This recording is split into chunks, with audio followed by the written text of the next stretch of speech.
seventh grade science, we have been exploring different alternative energy, and we finished off our unit with designing a passive solar house. Passive solar energy comes directly from the sun, and it's used for heating, cooling, and lighting. Passive solar buildings collect heat energy through windows that face the sun during the day, so that would be south facing. In the winter, the sunlight supplies immediate heating as well as stored heat for later use.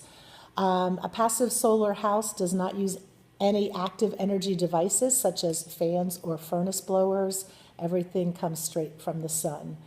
So when the kids built their homes, they used insulation, and they came up with a material that had a high thermal mass.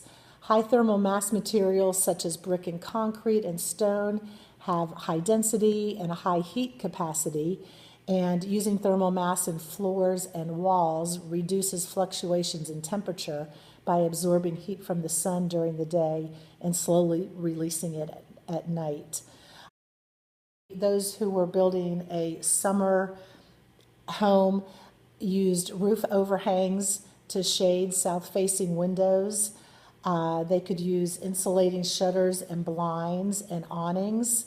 The kids had a friendly competition where they used different materials for their passive solar design, and we took the temperature of the interior of the house before any materials were added, and then we used a light shining at a particular angle and let it shine for about 30 minutes, and then took the temperature again to see if it was a summertime situation, we were looking to keep the temperature low, and if it was a winter situation, we were trying to keep the heat in the house, and we tried to keep the temperature from dropping.